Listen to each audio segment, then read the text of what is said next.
President Lee Jae Myung has embarked on a 10-day four-nation trip to the Middle East and Africa as part of his latest efforts to deepen Korea's diplomatic relations in the global south. Leading firms here have announced they will pour tens of billions of dollars into building local factories, advanced technology, and providing new jobs. A move designed to spur domestic investment, even after Seoul's multi-billion-dollar investment in Washington.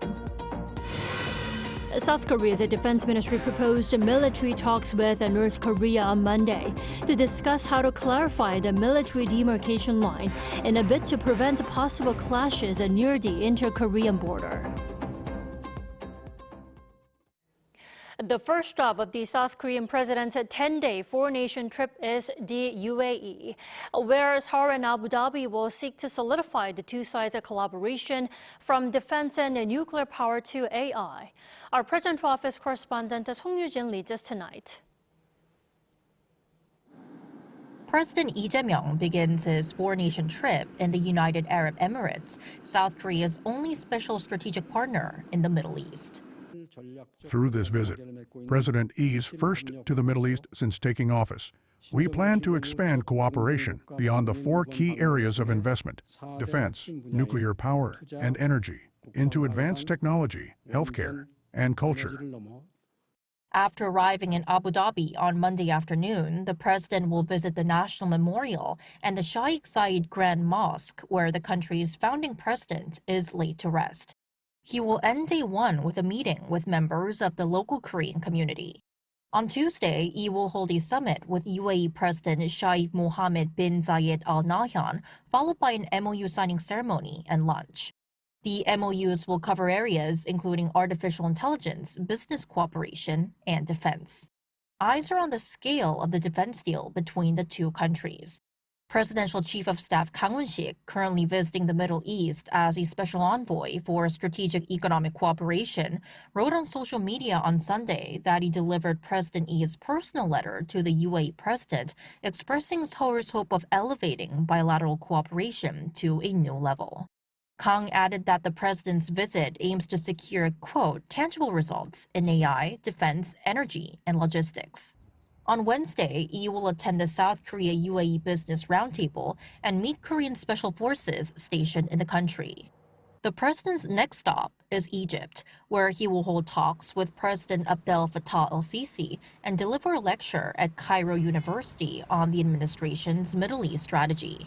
He will then travel to South Africa to attend the G20 Leaders Summit in Johannesburg, the latest in a series of major multilateral forums he has joined this year, including the G7 Summit, the UN General Assembly, the ASEAN Summit, and the APEC Leaders Meeting.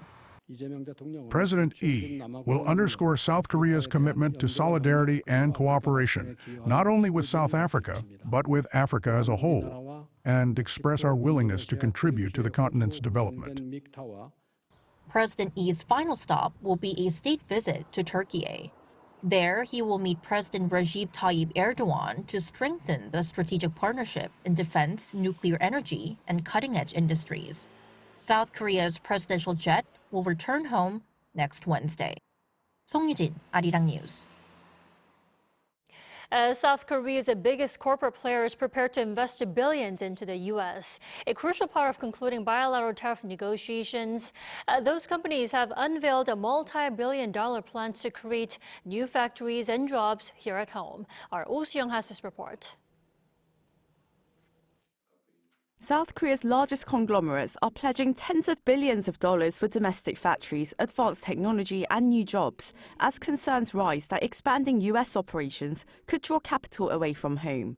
Samsung on Sunday unveiled an investment plan worth 450 trillion won, which is around $310 billion over 5 years for semiconductors, AI computing, displays and advanced batteries. It will also hire 60,000 people domestically and expand support programs for small and mid-sized suppliers across more than 1,000 partner companies.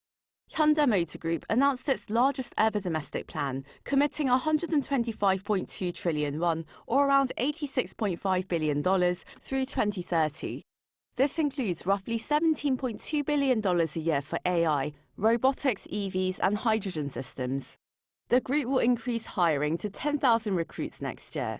These announcements came as President Lee Jae Myung met the heads of Korea's major industrial groups at the Yongsan presidential office on Sunday. The 2-hour session took place after the release of the Korea-US Joint Fact Sheet, which summarized the outcome of the recent tariff and security talks, including Seoul's large-scale investment into American industries. South Korea's private sector, including Samsung, SK, Hyundai and LG, is expected to pitch in $150 billion. President Lee thanked executives for their role during the negotiations. However, he asked them to ensure that domestic investment and regional projects do not fall behind as US operations expand, emphasizing the importance of local employment and balanced growth alongside SMEs. While Samsung and Hyundai set the tone with the most consequential announcements, other conglomerates followed with large-scale domestic commitments. SK Group is expanding its investment beyond $88.3 billion, while LG Group plans $69 billion, focused on key materials and parts. Hanwha will spend $7.6 billion on domestic shipbuilding and defense, and HD Hyundai will invest $10.3 billion across energy and marine technologies. Celltrion will double its bioventure fund to $690 million. President Lee emphasized that enabling companies to act freely and creatively on the global stage is one of the government's core responsibilities. He pledged to review a range of support measures, including deregulation going forward. Oh Soo-young, Arirang News.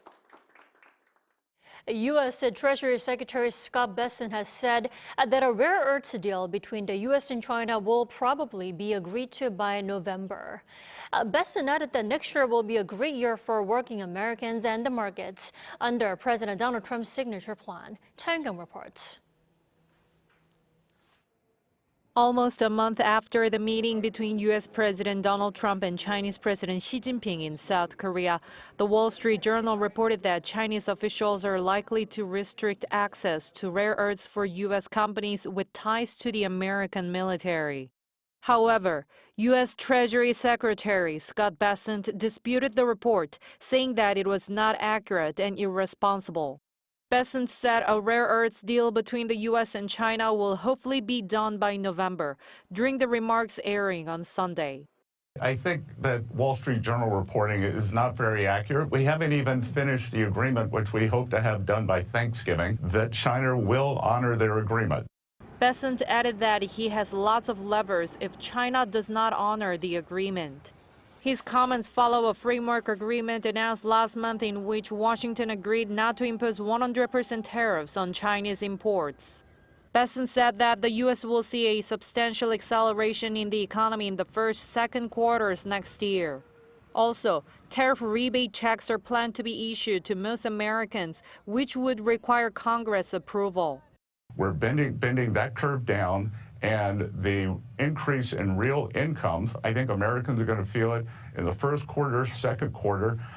Regarding President Trump's tariffs on global imports, Scott Bessent said he was confident the Supreme Court would not strike them down, since refunding importers for tariffs already paid would be complicated. Cha Eun-kyung, Arirang News. South Korea is calling for high-level military talks with North Korea as the tensions rise along the demilitarized zone after repeated border incursions, with Seoul seeking to clarify the official boundary and prevent accidental clashes. Moon Hye-ryun has the details. South Korea has formally proposed holding inter-Korean military talks to ease rising tensions in the demilitarized zone after repeated incursions by North Korean troops across the military demarcation line. According to a statement from the South Korean Defense Ministry on Monday, North Korean personnel have been laying mines and building tactical roads near the MDL, sometimes crossing into South Korean territory. In response, the South Korean military has carried out warning broadcasts and warning shots to ensure the North withdraws, following established operational procedures. The ministry says these repeated incursions have heightened tensions in the DMZ, raising concerns that they could trigger an unintended military clash. Officials attribute the problem in part to the loss of many MDL markers installed after the Armistice Agreement in 1953. Around 1,300 markers were installed when the agreement was signed, but now only 200 remain clearly identifiable. Previous efforts to maintain these markers, including repairs supervised by the UN in 1973, were halted after North Korean gunfire, and current maps now rely on coordinates verified with the US National Geospatial Intelligence Agency. Our military formally proposes holding inter-Korean military talks to prevent accidental clashes between the two sides and to ease military tensions, with the aim of discussing the establishment of a baseline for the MDL.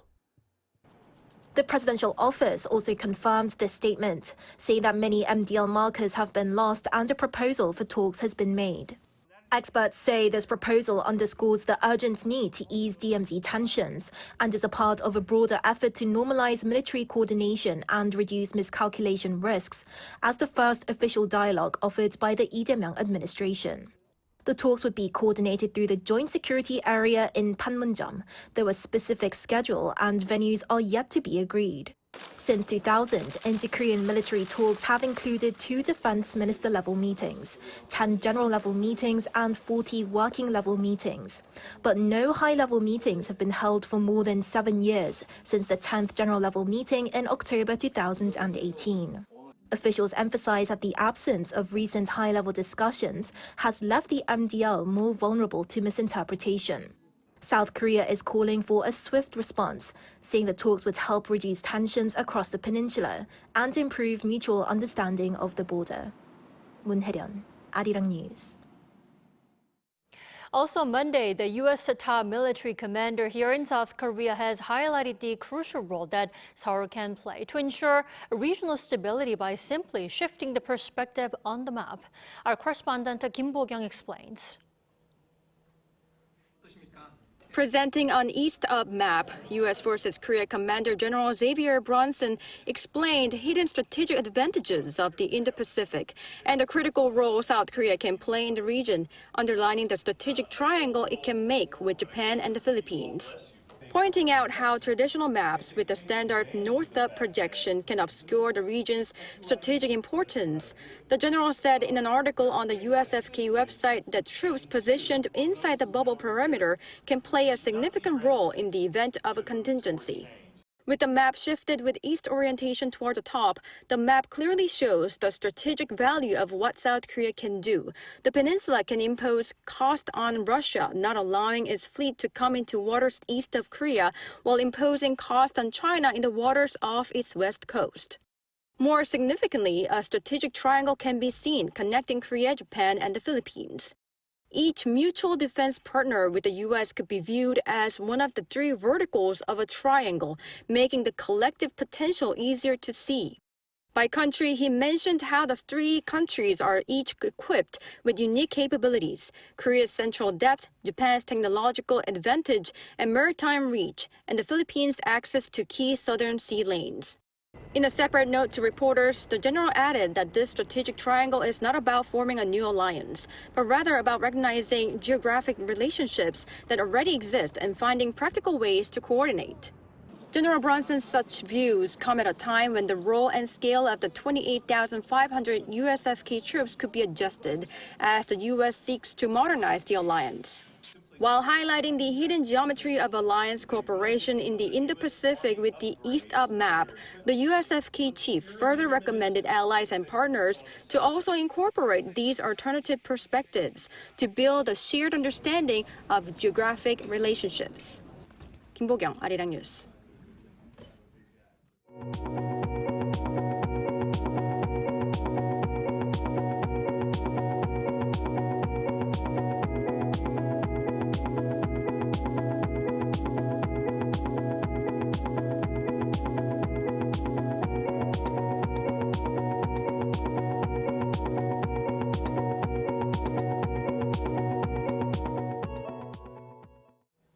A new parliamentary report predicts South Korea's manufacturing sector will slow down, while its services sector will see growth next year.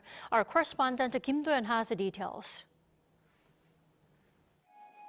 The nation's manufacturing sector is expected to suffer as its growth is being stymied by U.S. tariffs.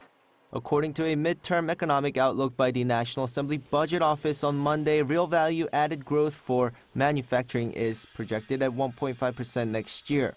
This is a 0.3 percentage point decline from this year's 1.8%. Also, its outlook is showing a declining trend throughout 2026, with the first half reaching 1.6% and the latter half 1.4%. The report attributes the slowdown to the escalating impact of U.S. tariff policies and a delayed recovery in domestic construction. The outlook for key industries is also uncertain. With semiconductors, there are concerns of a price drop amid heightened competition from Chinese suppliers. Meanwhile, the automotive industry also faces headwinds from slowing global demand. Unless we develop a truly groundbreaking product, one with significant exclusive power, or unless such an innovative product emerges, if we continue to compete with the products we currently have, it seems to be a natural trend, in some respects, that the value-added rate will continue to fall. Meanwhile, the services sector's real value-added growth is estimated to rise to 2.0% next year, an increase of 0.6 percentage points from this year's 1.4%. This forecast is half a percentage point higher than that for the manufacturing sector. Key upward factors include rising healthcare demand from an aging population and growth in the transport sector, supported by stable oil prices and increased domestic foreign travel. This trend is expected to become structural. National Assembly Budget Office projects services sector growth to hold at around 2.0% through 2029, while manufacturing is forecast to settle in the 1.7% range after 2027. Experts note that as manufacturing bases ship to the U.S., domestic facility investment will weaken. A researcher from the Korea Economic and Industrial Research Institute stressed the need for policy designed to attract foreign corporate facilities and induce foreign capital into South Korea. 김도현, Arirang News. With the deadline to pass South Korea's 2026 fiscal budget just 2 weeks away, lawmakers have entered the final and most contentious phase of deliberations. The National Assembly's Budget Subcommittee began reviewing spending plans from 20 ministries on Monday to decide which programs should face cuts or increases. A key flashpoint between the ruling Democratic Party and the main opposition People Power Party include the President's Office's Special Activity Funds, the National Growth Fund for Advanced Industries, and a Rural Basic Income Program. Once the subcommittee completes its draft, it'll move to a full review and then a plenary vote before the December 2nd deadline. The U.S. military continues its series of strikes against a vessel suspected of transporting drugs. And its USS Gerald R for carrier strike group has now reached the Caribbean Sea, as the Trump administration also continues to increase the pressure on the Venezuelan leader to halt drug operations. Yoon-jin reports. The world's largest and most expensive aircraft carrier, the USS Gerald R. Ford, arrived in the Caribbean on Sunday. The Maritime Forces operations in the U.S. Southern Command, or SOUTHCOM area of responsibility, come to support President Donald Trump's directive to dismantle transnational criminal organizations and counter narco-terrorism to stop the flow of drugs into the U.S. The Ford rounds off the largest buildup of U.S. firepower in the region in generations, and with its 4,000 sailors and dozens of military aircraft aboard the lead ship, the Operation Southern Spear mission now includes nearly a dozen Navy ships and about 12,000 sailors and Marines. This continues the Trump administration's buildup of American forces in the region. The Ford's arrival coincided with the U.S. military's announcement of its latest deadly strike on Saturday, killing 3 men on a small boat it claims was ferrying illegal drugs. Since early September, such strikes by the U.S. in the Caribbean and Eastern Pacific have killed at least 83 people in 21 attacks. However, critics have pointed out that the Trump administration has not released any evidence to support its assertions that those killed in the boats were narco-terrorists. The latest move is also seen as the Trump administration increasing pressure on Venezuelan leader Nicolas Maduro, who was charged by U.S. prosecutors in 2020 with narco-terrorism. Trump said on Sunday that some discussions with Venezuela were a possibility, without providing further detail nor specifically mentioning Maduro. The U.S. has long used aircraft carriers to pressure and deter aggression. Some experts say that while the Ford is ill-suited to fighting cartels, it could be an effective method of intimidation against Maduro. Yoon-jin, Arirang News.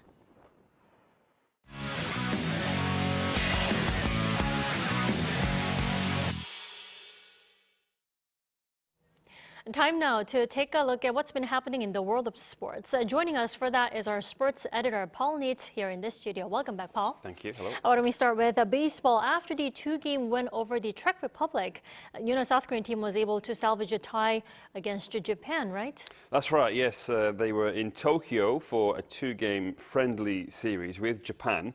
They lost the first game 11-4, which was seen as a result of unstable pitching, unable to preserve an early 3-0 lead. But the second game, played on Sunday, ended 7-7 with something of a late rally. With a home run from An Hyun-min in the 8th inning to make it 7-6, there was hope of a comeback. Then, with South Korea down to its final out in the bottom of the 9th, Kim Ju-won hit a solo home run to level the score. Now, although the tie will be seen as a relief, Gerald R had to deal with some issues in the pitching department, with relievers unable to preserve the lead. Korea were able to out-hit Japan, though, 9-6. The team are in Pool C for the World Baseball Classic next March, along with Australia, Chinese Taipei, Japan, and the Czech Republic. I see. Now to speed skating. I understand a new national record has been set in the 500 meters. Tell us more. Right, set by Kim Jun-ho at the ISU Speed Skating World Cup in Utah. On Sunday, local time at the Utah Olympic Oval in Salt Lake City, Kim Jun-ho finished third in the 500 meters to win bronze. His time of 33.78 seconds is a new national record, breaking Cha Min-gyu's record set in March 2019 by 0.25 of a second. Kim also had the fastest splits in the opening 100 meters of 9.49 seconds. Meanwhile, another bronze was won by South Korea, with Lee Na-hyun winning the women's 500 meters. Also, on Sunday, it was her first World Cup individual medal, and the time of 37.03 seconds is a personal best. Good for her. Well, staying with that women's 500 meters, the winner apparently broke a record once held by a South Korean star, right? Right, yeah, a record that had been intact for 12 years. Femke Kok of the Netherlands finished first to win gold. She set the world record with a time of 36.09 seconds, breaking a 12-year-old record held by two-time Olympic champion Lee Hanwha. 36.36 seconds set by Lee Hanwha was also done at the Olympic Oval in Utah back in November 2013. And the new record is 0.27 seconds faster, but Lee Hanwha's record was the longest standing in an official Olympic skating event. Feels like just yesterday she, set that score. Now, finally to football, the very last match for the South Korea's men's national football game is set tomorrow. Tomorrow, yes, that's right, against Ghana in Seoul. It's the second of two matches this month. The first was a 2-0 win over Bolivia on Friday in Daejeon. Son Heung-min sent in a fine free kick just shy of the hour mark. It was a very similar goal and location to the one he scored on his 100th cap back in June 2022.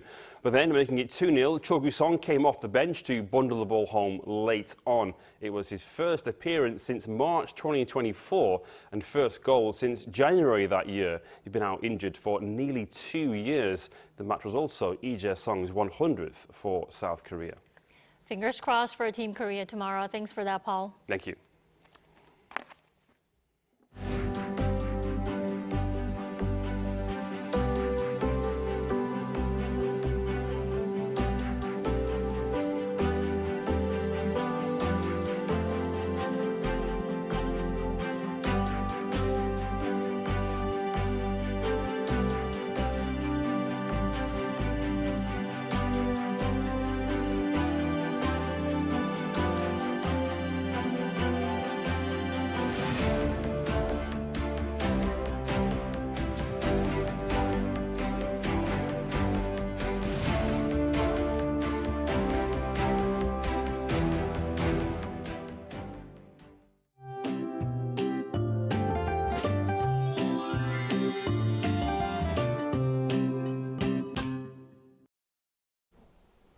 The winter cold has arrived suddenly. The cold air came down from the north overnight, and the wind chill in Seoul brought temperatures down to around 0 degrees Celsius. Cold weather advisories have been issued in some parts of Gangwon-do province, Chungcheongbuk-do province, Gyeongsang-buk-do province, and Busan. It will get even colder tomorrow. The first sub-zero cold of this fall is expected in Seoul. Freezing cold of -3 degrees will appear and it will feel like -7 degrees in the morning. Please dress extra warm. Tomorrow morning, Daejeon will start off at -2 degrees, Chuncheon at -5 degrees. Daily highs will rise up to single digits in most areas, while Seoul at 6 degrees, Chuncheon, Daejeon, Daegu and Gyeongju at 7 degrees. The first snow of this fall is expected on the west coast in this cold tomorrow. That's all for Korea. Here are the weather conditions around the world.